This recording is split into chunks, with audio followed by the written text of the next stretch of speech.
Today is June 12th, 2025.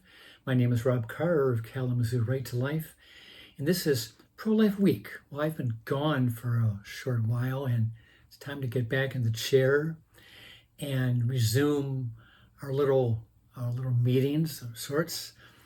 Just two things today. First off, Gallup poll released on June 9th, a new survey. They're always asking questions, but they wanted to gauge if there's been any change in support for abortion rights among Democrats or Republicans.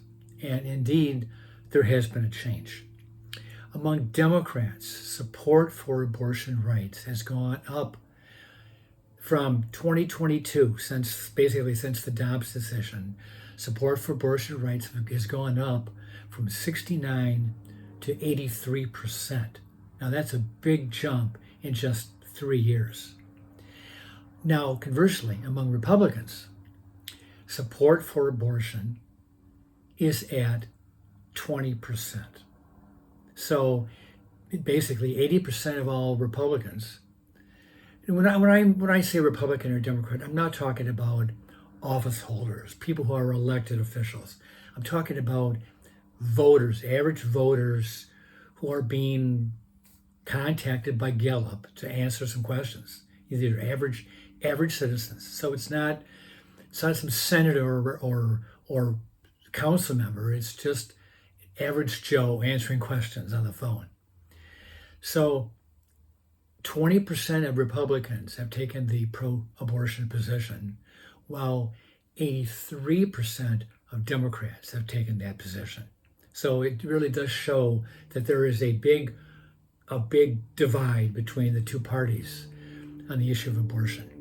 And that's really quite regrettable that the Democratic Party, the party that I used to belong to, when I think back to my own family growing up on the east side of Michigan in the Detroit area, we were all Democrats. Every single one of us were Democrats.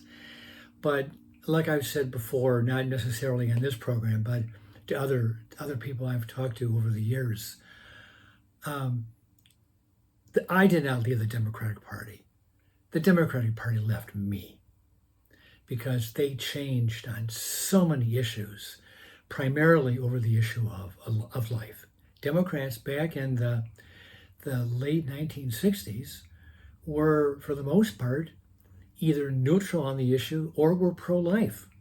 And it was the Republicans who tended to be a little bit more pro-choice on abortion, especially people like Governor Bill Milliken, who was very pro-choice. So anyway, there's this big divide, and I don't see that changing anytime soon. The Democrats have just fallen over the cliff on a lot of radical issues. And many of these issues are 80-20 issues. 80% of the country supports the fact that girls should play in girl sports and boys should not play in girl sports. That's an 80-20 issue. But who favors trans kids playing in girl sports? The Democrats do. It's crazy. But that's where they are. And it doesn't seem like they've learned anything from the general election back in November. They just haven't learned. And they may have to face another whirlwind next year in the midterms. Okay.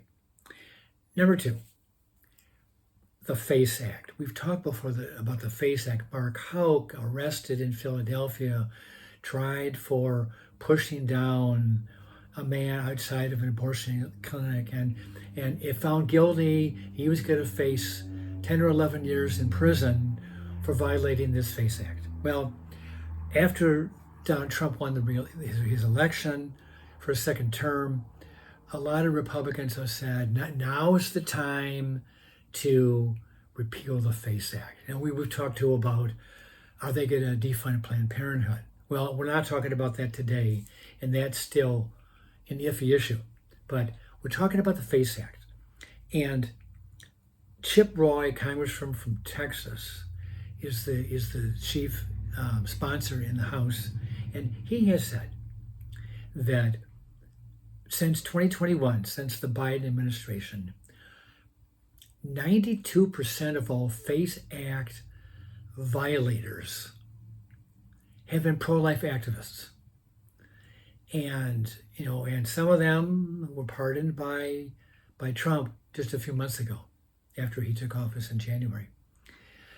But only 8% of FACE Act violators were pro-choice, were pro-abortion people, which is galling, because right after the Dobbs decision, over 200 cases of vandalism that occurred at pregnancy care centers, pro-life offices, Catholic churches, over 200 cases of vandalism. Far more vandalism happened there, those pro-life places, than any that ever happened at an abortion clinic. Yet the Biden people targeted the pro-lifers and basically washed their hands of the pro-abortion people who were committing acts of vandalism. Well, Chip Roy sees this disparity, in 92% versus 8%. And he says, something is wrong here. So he has introduced the FACE Act Repeal Act of 2025. And 2 days ago, it passed its first big hurdle in the House Judiciary Committee, basically a long party line vote, 13-10. It passed, and it is moving on to a full vote in the House. And I truly believe that it will pass in the House, and it'll probably be a party line vote. Maybe you might get one Democrat, and Henry Gutierrez from Texas, maybe one. But if all the Republicans hang together, it will pass in the House. Now, Senator Mike Lee of Utah has introduced it in the Senate. And here's where we're going to have some trouble.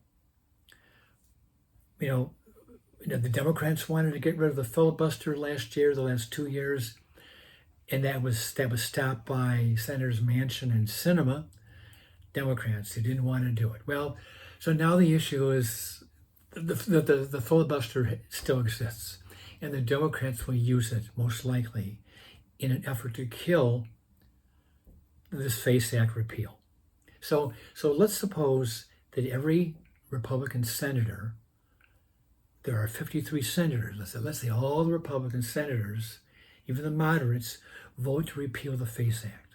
That's 53 votes. Well, to invoke cloture, to kill or stop a filibuster, you need 60 votes. So the Republicans are going to need 7 Democrats to vote with them to invoke cloture. And the big question is, well, 2 questions. Will the Democrats filibuster?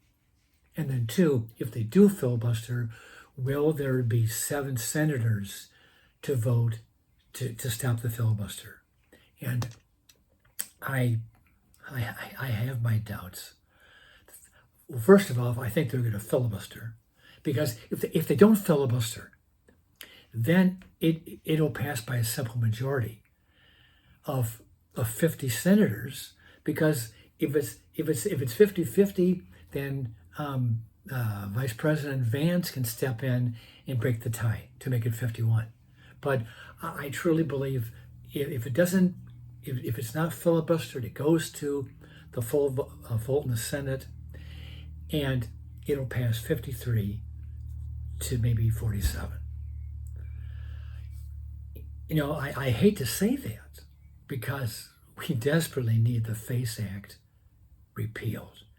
It needs to be scrapped and thrown on the ash heap of history.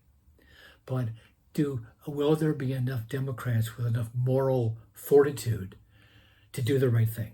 And I just don't know, in this climate, do the Democrats have that kind of courage to get rid of the FACE Act? Time will tell. But with that, I'll let you go, and I'll see you next time.